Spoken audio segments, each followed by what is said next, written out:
the time is now. For greatness, the time is now. For healing, the time is now. For moving mountains, the time is now. The time to speak up, the time is now. To write the book, the time is now. Ready or not?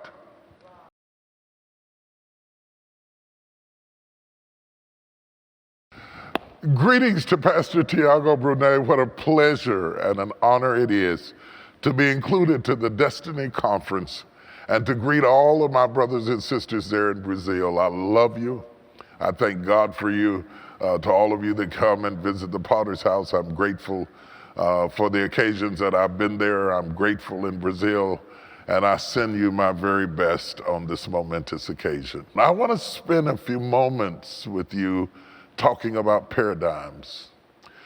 Now, paradigms is not normally a theological term, and I don't intend to be theological as much as I really want to be revelational as it relates to the fact that a paradigm is often a standard perspective or a set of ideas.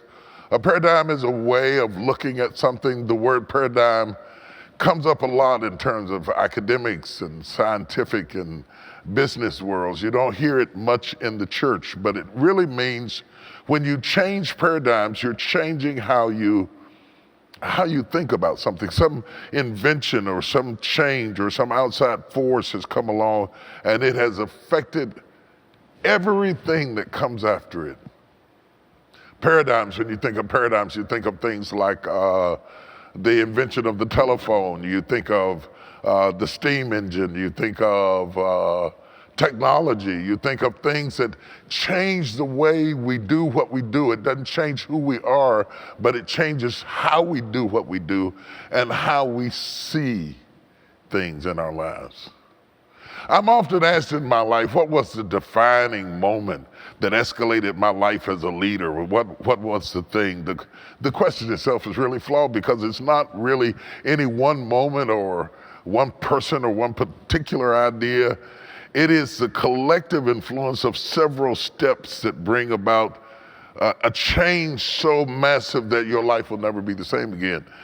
It is that kind of momentum, that kind of change that you have to look at the entirety of your life and understand that it was not just one moment, but everything that led up to it that prepared the way for a paradigm shift where you know you can never go back to being who you were before. That is the case when we start talking about Moses. And I want to talk to you a few minutes about Moses because I think that he was one of the greatest leaders of the Old Testament. I think his power, his reference, his revelation is so amazing that we need to look at it to understand the times that we're living in now, because we are living in a change, a paradigm shift of which we didn't ask for, we didn't seek, but it is here, it is upon us. We prepared for everything. We prepared for wars. We prepared for earthquakes. We prepared for all types of natural disasters, interventions from outer space, atomic battles between countries. We did not expect for a microscopic virus to come in and shut down the whole world, and yet we're in the middle of a shift. Let's take a look at a passage of scripture here. And when we go into this word, let's begin to understand something about Moses and his life and his understanding of himself, and his purpose is about to be graphically and historically altered by this particular moment. But there were several moments that led up to it. This moment, though, is the moment that the paradigm shift occurs and a change came of massive proportion. Now, Moses kept the flock of Jethro, his father-in-law, the priest of Midian, and he led the flock to the backside of the desert and came to the mountain of God, even to Horeb. I'm in the 3rd chapter of Exodus, verse 1, and now I'm going to verse 2. And the angel of the Lord appeared unto him in a flame of fire. And the angel of the Lord appeared unto him in a flame of fire. He's out there taking care of sheep. And the angel of the Lord appeared to him in a flame of fire out of the midst of a bush. And he looked, and behold, the bush burned with fire, and the bush was not consumed. And Moses said, I will now turn aside and see this great sight, why the bush is not burned. And when the Lord saw that he turned aside to see, God called unto him. God called unto him out of the midst of the bush and said, Moses, Moses. And he said, here am I. And he said, draw nigh hither, put off thy shoes from off thy feet, for the place whereon thou standest is holy ground. Moreover, he said, I am the God of thy father, the God of Abraham, the God of Isaac, and the God of Jacob. And Moses hid his face, for he was afraid to look upon God. And the Lord said unto him, I have surely seen the affliction of my people which are in Egypt, and have heard their cry by reason of their taskmasters, for I know their sorrows. This was the moment that would change everything in Moses' life, that would change everything in Pharaoh's life, that would change everything in the Hebrews' lives. Something happened on the backside of the mountain amongst the Midianites that the Hebrews didn't even know happened. They didn't see the burning bush. Pharaoh didn't see the burning bush. Only Moses saw the burning bush. But this was the impetus of a paradigm shift that would wreck them and rack them and rattle them and shake them. And I believe right now, we are in the midst of amazing paradigm shift that nobody saw coming, or very few saw coming, and we looked and it's here and it's on us, and it has affected everything from politics to pulpits, from businesses to home life. Everything is affected by this shift, and we're caught up in it, and we're trying to understand. But like all paradigm shifts, you must realize it changes how you see things, and it changes how you do things, and it changes how you function, but it doesn't change who you are. Moses saw the burning bush, and it changed how he did things. It changed the trajectory of the rest of his life. It shook Egypt as a nation to its core. It ultimately would affect the economics of the entire nation, as the slaves borrowed enough to break the GDP for the whole nation of Egypt. It changed them sociologically, and how they once had slaves and now the slaves had left. All of that happened in one moment. It was a paradigm shift of massive proportions. And it started with only one person saying it. You might be the person that God puts a burning bush in front of that causes you to see or to know or to understand something that changes everything around you. Or you might be the person who never saw it coming, but it overtook you. But inevitably, sooner or later, we are going to be involved into a shift, whether we want to or not, whether we like it or not, whether we prayed for it or not. Boom, it's here, and everything begins to change. And the only thing that's stabilizing in the midst of shifting times and shifting environments and shifting ideals and shifting in the terms of what we call safe is different. What we call safe has drastically changed. What we dress like and how we move has drastically changed. But beneath all the changes, beneath the empty stadiums that we now speak in, beneath the virtual conferences that we now have, beneath all of those changes and adjustments, it has not changed you. You are who you are. You're called to do what you're called to do. The hand of God is on you the same way it ever was, and the things that matter most do not change.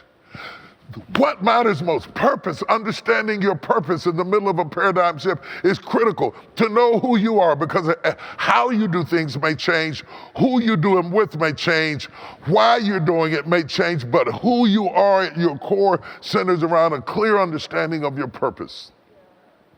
And I believe that purpose and passion are the fraternal twins of direction.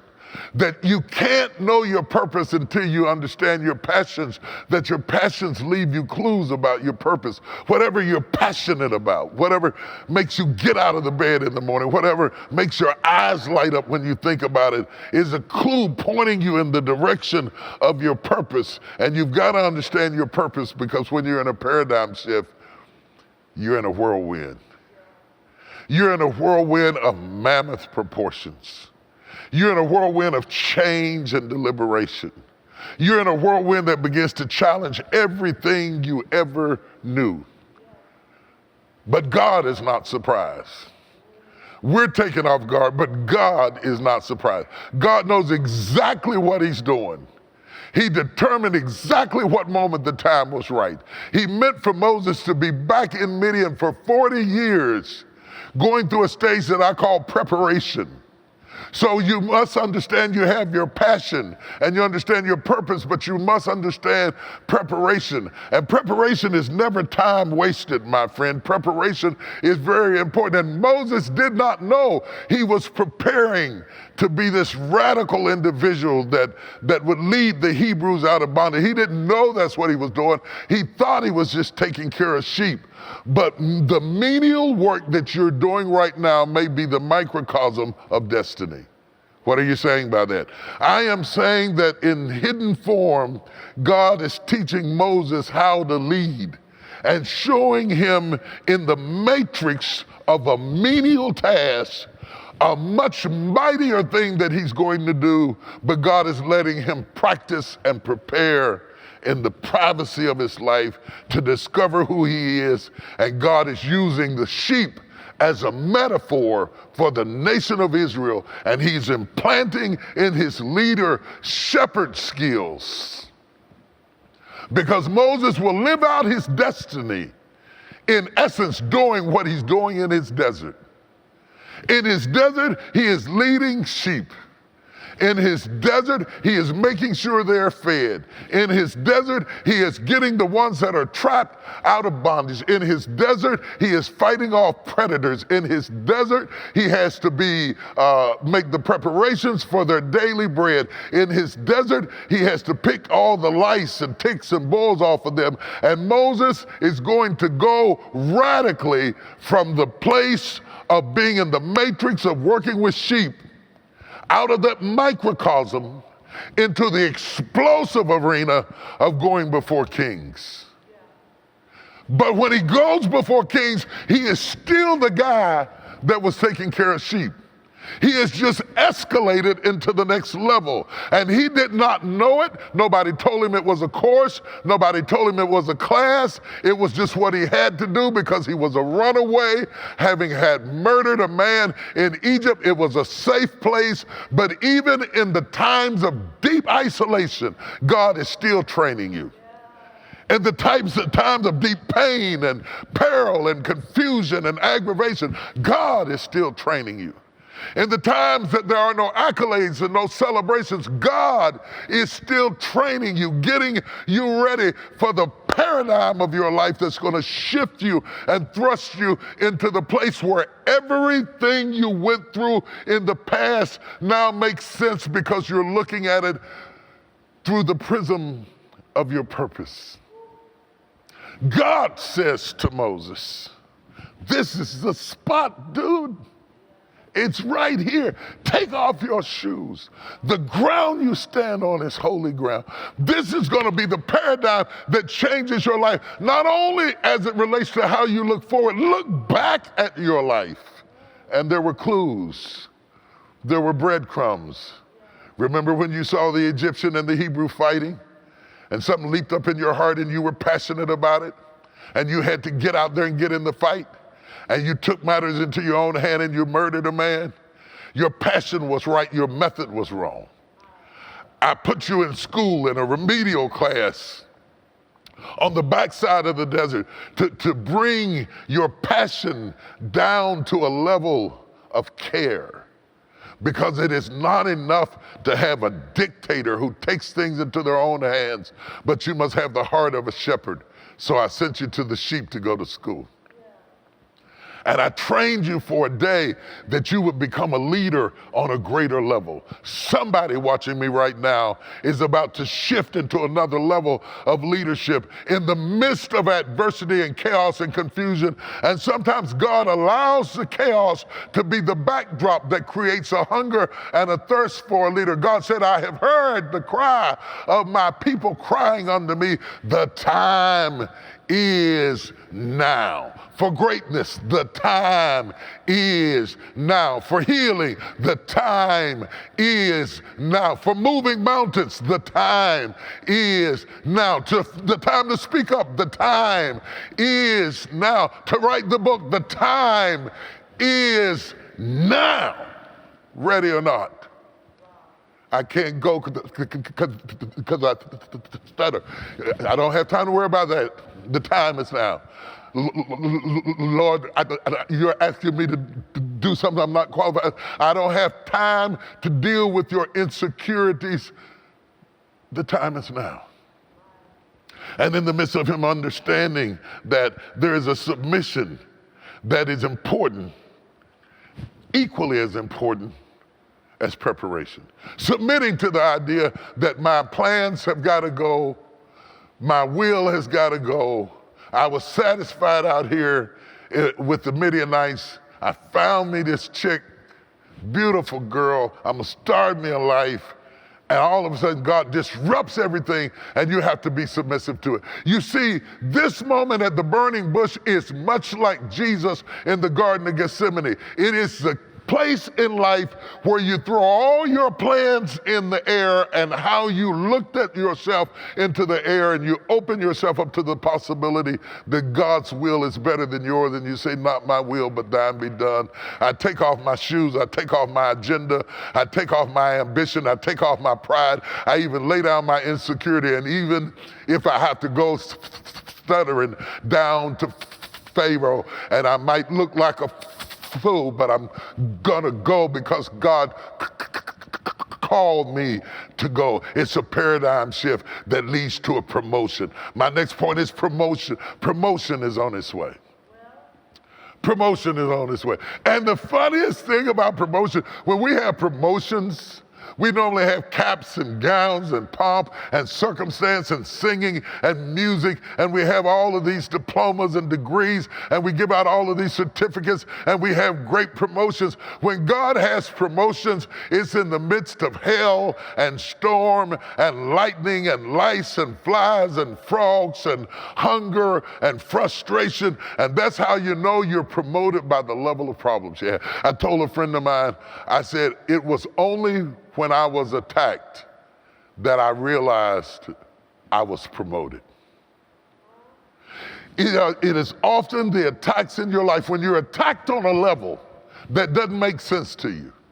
And you have people coming against you as if you were more important than how you saw yourself. They're not wrong in fighting you on that level. You're wrong in thinking of yourself on that level. The level of your attack helps you to understand the level of your impact, the level of your influence, the level of your ability to change lives. Satan wouldn't be sending army tanks against you if you were still a kid. He wouldn't be dropping bombs in your life if he wasn't threatened by you. And my haters did more to educate me of my promotion than anything else in my life. This is a place of promotion. This is a place of transformation. This is a place that Moses will always refer to the rest of his life. It will change how he sees everything. He is divinely equipped in this place. He is anointed of God in this place. God puts his hand on him and lets him practice his miracles because he's stepping into a place of promotion, and he's going from preparation to promotion. Somebody listening at me right now is going from preparation to promotion. And I tell you, somebody's shouting about it, but you need to stop, because when you move from preparation to promotion, it doesn't feel good. It feels scary, because you have insecurities, and it feels intimidating because you know this worked in the desert, but will it work in the palace? You know it worked in the shadows, but will it work in the light? You know it worked in this microcosm, but will it work in its majesty and its power and its authority? You know it worked over here, but will it work over there? Will it work in a pandemic? Will it work in a crisis? Will it work in a storm? Will it work in a test? Will it work in a trial? Will it work in a dilemma? Will it work? You need to understand that the same God that did it for you in the small place will do it in the big place. The same God that did it in the desert will do it in the palace. God doesn't care about the address. He's God everywhere. He's God in the storm. He's God in the crisis. He's God in the problem. He's God in the pandemic. He's God. He's still God. But Moses has not tried him on this level. And he has to be willing to be a child again. And he has to be willing to be scared again. And he has to be willing to be vulnerable again. And he has to be willing to walk into a mighty place wondering, am I enough? And somebody right now, God is calling you into a mighty place and you're wondering, am I enough? Can I do this? I could do it with the sheep. I could do it in the house of Midian. I could do it in isolation. I could even work miracles. Stick your hand in your bosom. It came out leprous. Put it back. It came out healed. Pour out the water. It turned to blood. Throw down your stick. It turned into a serpent. I could do it out there, but can I do it on the next level? You've been asking yourself, can I do it on this level? And the answer is yes. Absolutely, you can do it on this level. If you could do it out there, you can do it up here because you have come into promotion. I'm getting ready to take you to the next point because now you're ready to go into a place that I call placement. The greatest responsibility of a great leader is to draw out of other people their potential and build a team around you that is ready to go with you into the next level. Who you had in the sheepfold might not be who you choose in the palace. You then have to have the courage and the boldness to shift your strategy and place around you a level of greatness that is commensurate with the level of responsibility that you have. And sometimes we are loyal to our own destruction. Sometimes we are loyal to the people who helped us clean up sheep dung, and we think we can carry them to the palace, but not everybody can make the transition from the desert to the palace. You have to be called to it, or you can't stand in it. If you're not called to it, you can't stand in it. If you're not called to it, you can't stand in it. If you're not called to it, you can't stand in it. And everybody, just because they're related to you, and just because they went to school with you, and just because they liked you, doesn't mean that they're called to it, and it sure doesn't mean that they can stand in it. Moses finds himself, he is the greatest, to me, the greatest leader of the Old Testament. And Moses finds himself in a situation where he begins to realize, this is why I grew up in the house of Pharaoh. So I would be familiar enough with the customs of the Egyptians. This is why God let me glimpse my destiny the first 40 years, preparing me for a protocol that had I been raised like a slave, I wouldn't know how to function in the palace. And it somehow is new, but it's not strange. Oh God. It's new, but it's not strange. I'm in a new place, but it's not foreign to me because something in my background gave me a glimpse that prepared me and exposed me to what God is about to do. See, God is not reacting, he's acting. He's not making this script up as he goes. He has the end planned from the beginning. And everything he exposed you to was to the intent that when you walked in, it would be new, but it wouldn't be foreign. It would be new, but it wouldn't be foreign. He's in a new place, but it's not foreign to him. He's got a new message to declare, but he understands the protocol and he knows what it's like to be in the palace, and he knows who to nod to and who to ignore, and he knows where the Pharaoh is going to meet him, and he remembers the layout because God has exposed him. God will give you previews of your promotion. God will give you previews of what he will ultimately do in your life. And it is in that preview time, what we would call in the church prophetic times, that you have to be careful who you share the preview to, because everybody can't handle the prophetic or the preview of your promotion. They can't. Ask Joseph's brother. They'll try to kill you if you try to expose too much too soon. You have to wait a while to come into it. And it's not just them that you have to fight. You have to fight within yourself. Am I enough? Am I enough? Can I do this? Can I handle this weight? Can I handle this load? Can I handle this responsibility? Can I handle this level of leading people? Can I handle the problems that come out of this? Can I handle the pain that comes out of this? Can I handle the confusion that comes out of this? I love it and I hate it all at the same time. I love it because these are really my people and I've never really been with them. And tomorrow in the session, I'm going to go into the personal aspect of Moses and why his kinship is a blessing and a curse.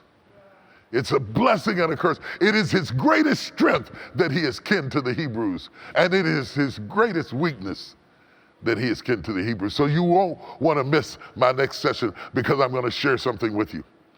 Even him being 40 years, he spent 40 years growing up in the palace as Pharaoh's daughter had pulled him up out of the water. He spends 40 years on the backside of the desert running like an outlaw because he had killed an Egyptian and taking care of sheep. All of that was preparing him for leadership, but it also introduced him. It introduced him to a man named Jethro, who was destined to help him figure out how to function in an environment where the sheep that he used to lead in the desert have now turned into people. Wow. He's in the same spot that he's used to, but now he's leading somebody else. And when he was leading sheep, they couldn't communicate. But now he's leading people and they got their mouth in everything. And they're getting into all kinds of trouble. And they're driving him nuts. But because Jethro came to visit him in Exodus 18:9-15, Jethro comes down to visit him, to see how he's doing. And he sees Moses killing himself, fulfilling his destiny. Your destiny is not meant to kill you. God already died through Jesus Christ to pay the price for your destiny. He is not trying to kill you. But when you're trying to do the right thing and you haven't been mentored correctly, you can die trying to do the right thing because you don't understand how to do it. And Moses is sitting up all day and all night listening at their problems, problem after problem, dispute after dispute, crisis after crisis. But because he had a pre-existing relationship with Jethro, who is wise in how to survive the desert, now comes down to mentor Moses about how to survive in the desert. Moses' background is the palace. Now he's in the desert, not with sheep. They can't talk, but with people whose mouth will drive you mad. And Jethro sits down and says to him, I'm gonna say this to you, I want you to get this. Jethro says, this is too much for you. This is too much for you. This is one of the most important things you have to understand. That doesn't mean you should abort the mission, throw in the towel and say, I can't handle it. Walk away from it and quit and say it's too much for me. That's not what I'm saying to you. I am saying to you that when you feel stressed out, it is only a sign that you need better structure. The fact that you're overwhelmed is a sign that you're trying to do a new thing in an old way. You might have been able to handle them if they were sheep, but because they are people, you have to shift in the way you lead, because now you're leading somebody who's got an opinion about everything. They got problems like you would not believe. They're verbalizing those issues, and you have to shift in your style. And wherever there is more stress, be sure you get that down. Wherever there is more stress being applied on you, it doesn't mean that you can't handle the blessing. It just means that you need to restructure the level of stress that you're up under. And Jethro begins to teach him to anoint men that you know to be elders to stand alongside you, to lift this weight up off of you, to help you to stand. Somebody, you're coming into a line of promotion. Your anointing will bring you there. Your gift will bring you there. Your talent will bring you before great men. Your calling will bring you right before greatness every time, but it will not teach you how to be sustainable. You need mentoring and coaches to teach you how to stand up to what God gave you. I'm not saying God didn't give it to you, but I'm saying you need other people around you to show you how to stand up to what God gave you. Jethro shows up in his life to let Moses know, yes, you talk to God face to face, but that does not mean that you don't need teachers. Yes, God speaks directly to you, but that does not mean that you have outgrown your teachers. You're going about the right thing, but you're doing it in the wrong way, and I know a better way to do it, and you got to be able to restructure. And I'm telling somebody right now, you don't need to throw in the towel. You don't need to give up the family. You don't need to divorce. You don't need to give up the ministry. You got to restructure.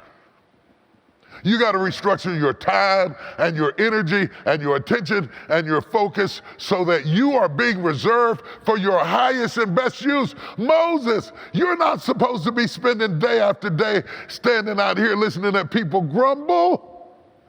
That's something somebody up under you can do.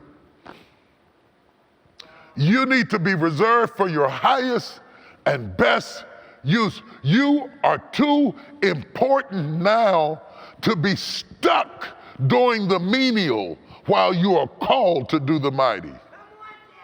You have to be willing to let go of some of your influence on the menial level to get ready to stand up in the power of your mighty level.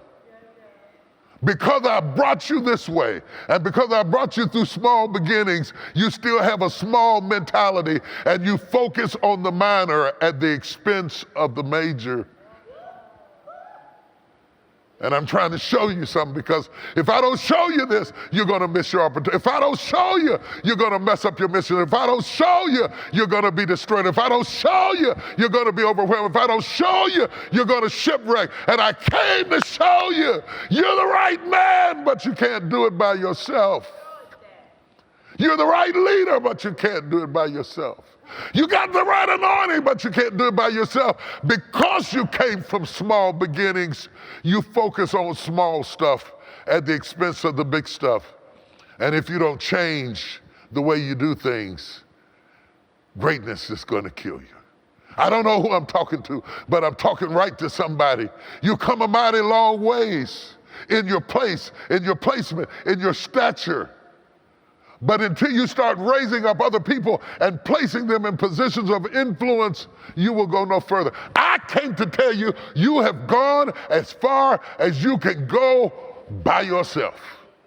In order to take the next step into the next dimension, you have to change your entire structure to be able to bear the stress, because this is too much for you to bear on your own.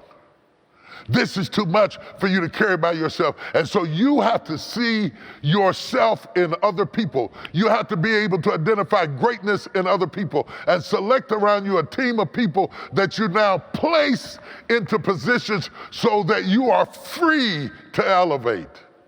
What I'm saying to you is so important, because most people's position goes up, but their mentality is still low.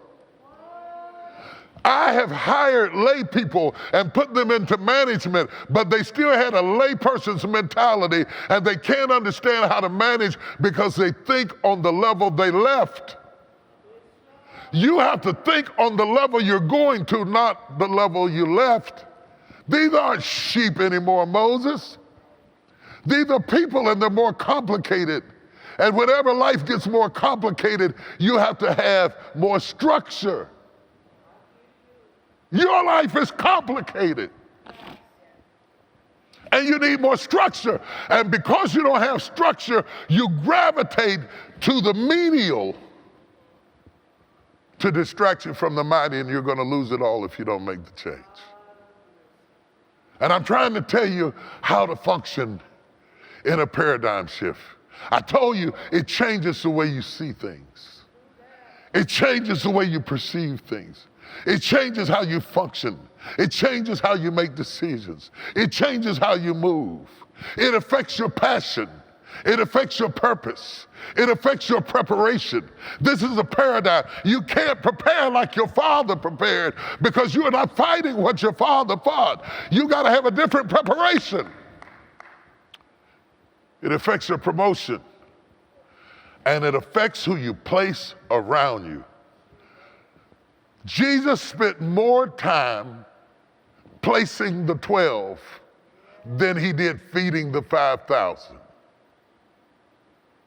If you keep feeding the 5,000 and you have not placed the 12, it's going to kill you. Jesus did not stop breaking bread and start handing out sandwiches to 5,000 people. They would have fainted by the time he got them fed. He fed them through his system. The Bible said he took it, he did what nobody else could do. None of the disciples could do this. He took it, he blessed it, and he broke it, and he gave it to them. He could multiply it. He gave it to them, and they could serve it.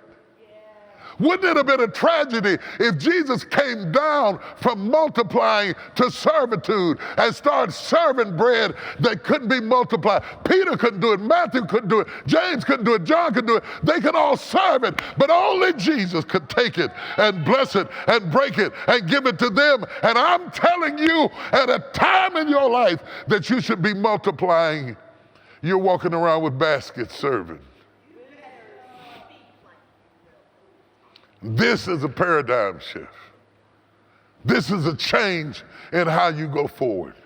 This is a moment that God has allowed you to have a moment of seclusion to rethink your strategy and your structure and to prepare you to function on the level that he's going to bring you out on. This is not a time for you to sit back and complain, and it's not a time for you to pray for it to be like it was. It will never be like it was again. It will never be like it was.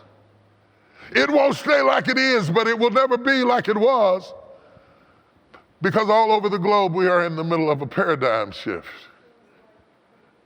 That means you got to shift in your thinking. You got to shift in your strategy. You may have to shift in your team. You may have to shift in your focus. This is a paradigm. It changes how you see everything.